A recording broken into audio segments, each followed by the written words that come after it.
Now let's get to the first story for today. A no reverse card MC? Well, after lurking in the background for about 6 months, I finally decided to make my first post to Reddit. It's a rather benign one, where I am the victim of my own devices. And the only damage was to my pride. I may ramble a bit, as I'm wont to do, and for that, I apologize. I will not apologize for the lack of formatting, typos, or grammatical errors. I will accept and appreciate any corrections and improvements more than gladly. TLDR is non-existent. Read at your own risk. A bit of context. In my country, we have 5 years of grade school ACA primary education and 6 years of high school secondary education. Not quite sure how that correlates to other countries, but there you are. During my schooling years, I was blessed with plenty of teachers who actually cared about students and their education, both academic and in values. Strict, demanding but benevolent and nurturing.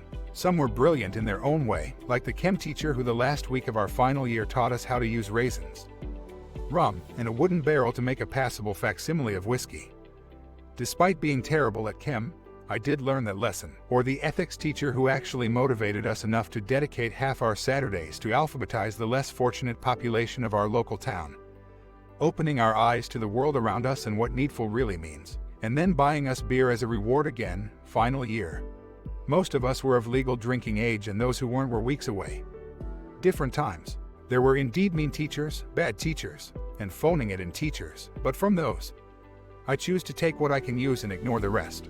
Paraphrasing my most beloved teacher, I have always been an annoying little SH. Blowing off classes and then passing the tests. Sometimes acing them, doing the bare minimum to pass except when the topic engaged me. When it did, here come the questions, the counterpoints, and the general inquisitive yackassery. That was just a phase though, and it's bound to end any moment now. Or so I keep telling my wife. So, on to the story. Many moons ago, when dragons roamed the earth. To be more precise. In the year of our Lord of 1991, I was enrolled in my 4th year of high school, 2 years before the beers and the rum. Don't worry. The high school I was in had a dress code that bordered on criminals. Every day boys were supposed to wear this horrible short-sleeved yellow shirt with green stripes around the arm openings and neck. Black pants. Dudes and dudettes, black in a rainforest climate, is no joke with a black belt. Yellow socks and black shoes. Gym day was a little better. Green t-shirt with yellow stripes, and a gray band around the left arm for pizza, I guess. Yellow sweatpants with green lines down the legs. Yellow socks and white trainers. I think the principal had a thing for lemons and limes. I can find no other explanation. A teacher would stand at the door checking every student for violations and sending students home for non-compliance. So, me being me, I tried to get sent home as often as possible for dress violations, as initially those didn't count as absences and I could claim my carefully cultivated and to this day nurtured legendary lack of memory as the reason. I could then spend the day reading, fishing, or swimming the local river. Not a lot, unlike Tom Sawyer. On this particular day, I decided to blow off school on the day of the end of quarter assembly, and I approached this by wearing socks of 2 different yellows. My left sock was almost neon and my right a very muted yellow.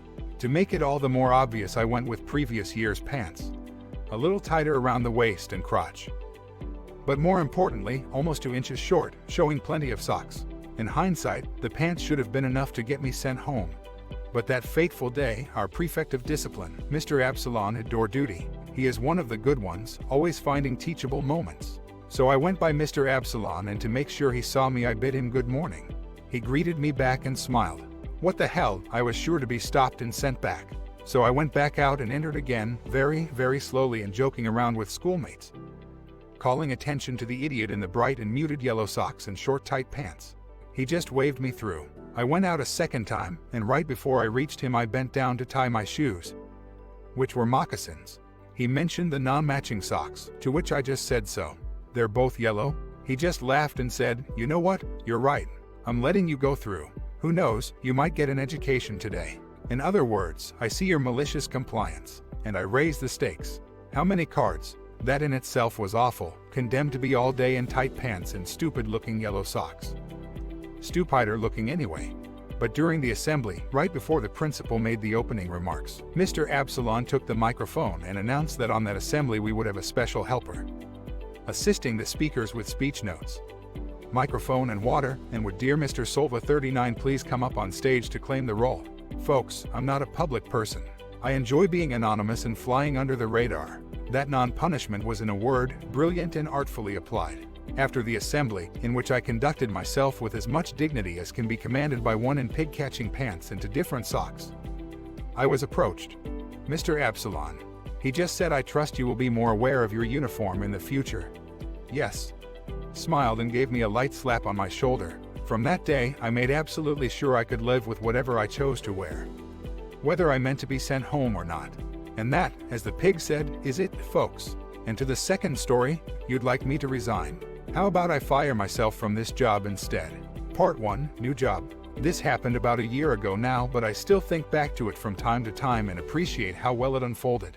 I work in software and took a job at a small medium-sized software company in 2018.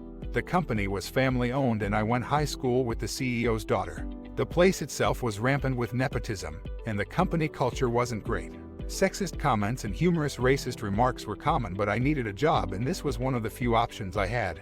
My title was project coordinator, but I was quickly relegated to buying lunches for the team and such. At one point when the lottery reached 500 million, the CTO asked me to dress like Randy Savage and get a pool together. I spent a whole day buying lottery tickets. I hated it but kept thinking if I paid my dues, I'd get a shot at some real work and growth. Eventually, I got a chance to handle recruiting and doing intro calls for new hires. It was brutal, but yet again I kept pushing through. Part 2, I hate it here. It was a 6-month contract to hire situation, and they made me an offer which I was able to negotiate from 40K to 55K, which felt like validation finally. Sadly, nothing changed after this. I kept buying lunches and setting up calls that I wouldn't be included in. Around this time, one second essentially ended for me. What was a monthly cadence with my boss? The CTO turned to once every 3 months, and finally he had me reporting the CEO's daughter, who would then conduct my 1 second. I was open about my frustrations and I was promised that in January 2020 they would move me out of hiring. January came and went. Part 3, Maliciouscompliance. February, and I finally had a meeting with the CTO. I got to his office only to be told that there was no other role for me, and now that we had hired more people, we didn't have a need for my services anymore on the tech team. I pushed harder and essentially the CEO's daughter didn't have faith in me, and that was that. He politely suggested I resign and they'd give me a letter of recommendation. We went back and forth and he finally mentioned that there was another opening on another team, but he thought that would be a bad role for me. This is where the malicious compliance comes in. He showed all his hands at that point and I knew I could make this work for me. The next day I updated my DICE profile, and within 24 hours had to interviews set up. I then told him I needed a few days to think things over, and that I was taking PTO. I went home and waited, watched Nacho Liber, and prepped for interviews. That day he texted me asking me general work questions. Data he finally broke down and asked over text if I wanted to be let go or resign. He actually wrote that in text form. I told him I was still thinking about the other role and hadn't made a decision. I then had dinner with the founder of the company. The other role was on his team. He was the CEO's husband and he and I always got along. I laid out everything I went through. That night I emptied most of my office, and the next day the CTO called livid, telling me I was handling this the wrong way and this was making it difficult for them. 2 days later, after using some of my PTO, I walked into the VP of HR's office and told her to fire me. She looked at me confused and said that a manager normally needs to tell her that. I showed her printed out screenshots of our texts and a log of my 1 second, citing that if they were firing me for the cause, then you'd think this would look more consistent. Fallout. I was fired, and at this point, I had a job lined up already. The shutdown hit and that offer were delayed, but because I was fired I could claim unemployment. This hit them and they even tried to claim they gave me severance. But I had all my pay stubs and proved otherwise. The CEO's daughter straight up stopped talking to me, and they ended up giving up their office and moving into a co-working space. I got a job as alleged PM at a Fortune 50 software company. I bought a Lincoln. My life is 100x better. My parents voted for the first time this year, and I went with them. They live close to that co-working space, and with as much salt as possible I linked up with a few folks I actually liked at the company, and they told me to come over. I spent a half day working in the same space as them with the biggest grin on my face, and that's how I left my previous company. As a kid they tell you don't get fired. As an adult, sometimes it's the smartest option. TLDR, I was a decent employee, but they wanted me to resign. I fired myself instead. And to the third story, I'll take my time away, thanks. I work in university housing. Running dorms on campus is a seriously, emotionally manipulative job that really plays up the "we're a family" rhetoric to guilt employees into investing wild amounts of time, energy, and money into this work. To avoid burnout, one must take time away, but it has to be away, as in, not just staying home. Because we live where we work. Our apartments are inside the buildings we run, so if we stay home, we still haven't left work. You've got to go somewhere else to really have some separation. But we get lots of guilt to avoid us taking that time away from campus. In recent months, taking time away has been made more and more complex by our supervisors. It used to be a request form that was either approved or denied the next day. And approval was almost guaranteed. Now, you submit a request form that must wait until the following Monday so it can be discussed in a closed meeting. If you want more than one day off, once your request is approved, it is considered conditional and you must submit a written plan for what your staff will be doing while you're gone. A draft of your out-of-office email, written confirmation that another employee will babysit your buildings while you're gone, and a copy of preparation materials given to that person. To be clear, our areas absolutely do not need babysitters. It's a circus with the hopes that there will be so many hoops to jump through. We might give up on taking our time away. Not me, I'll jump. I've earned my time off and I'll be using it, thanks. I have a long-distance partner that I visit for 3 minutes for days every 6 weeks or so. He can't take time off like I can, as he's self-employed, and if he doesn't go to work, he doesn't get paid. So when I visit, he goes to work when he needs to, and I usually spend my day visiting with a longtime friend that lives nearby or taking his dog on day-long adventures.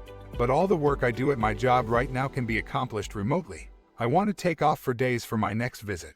I asked my boss if I could just request the time I'd actually be traveling as PTO, and then work remotely on the other weekdays.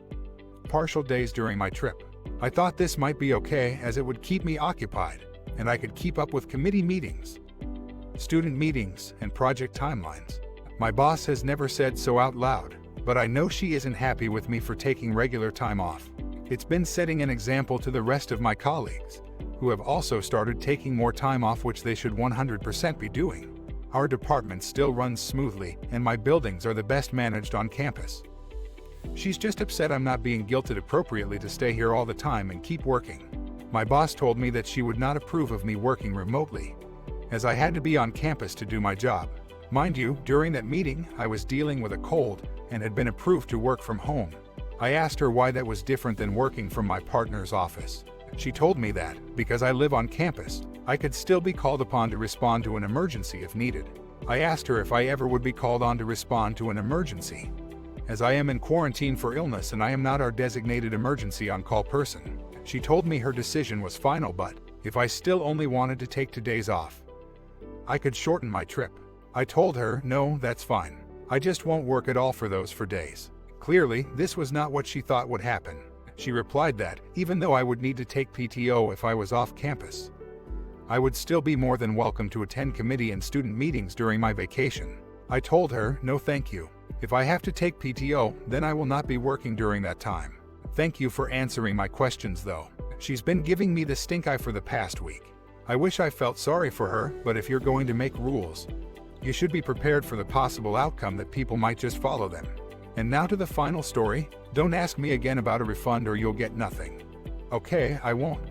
Among 20-30 somethings around the world, social dance has become not just a hobby but a community. People routinely travel to other cities and even other countries to attend dance weekends, with local dancers hosting visitors.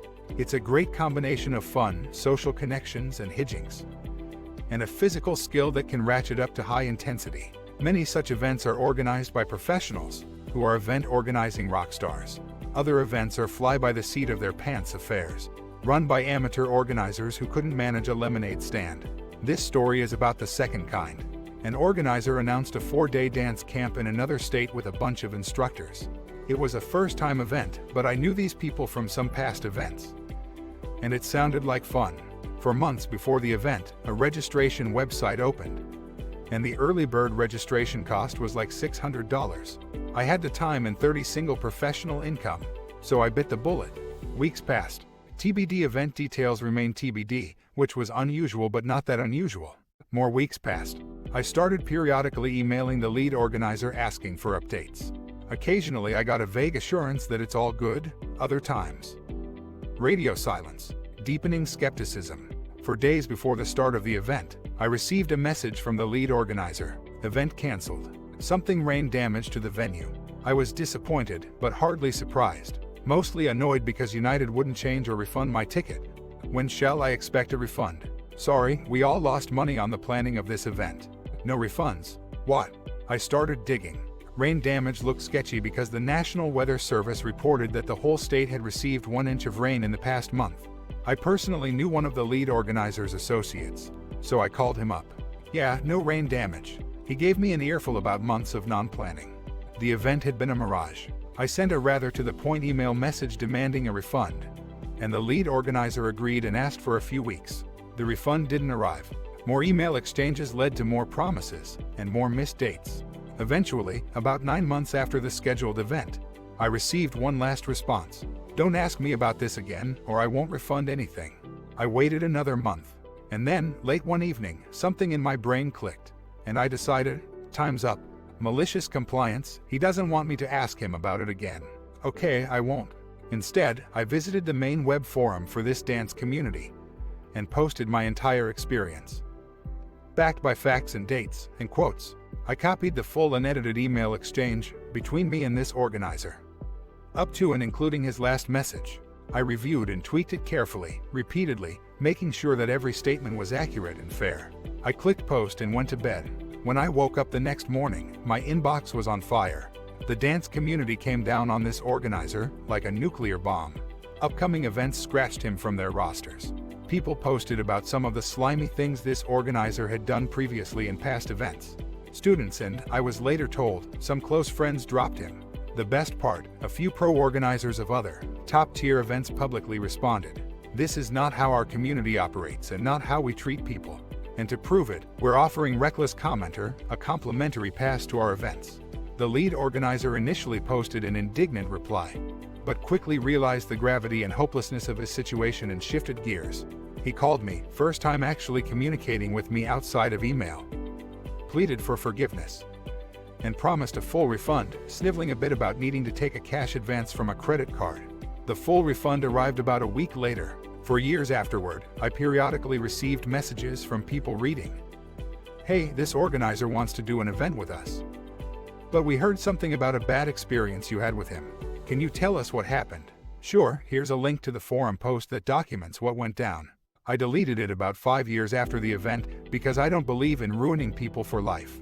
TLDR, event organizer takes money, forgets to organize an event, refuses refunds, and encounters reputational wood chipper in the tightly knit dance community. And that's the end of the video. Thanks for watching.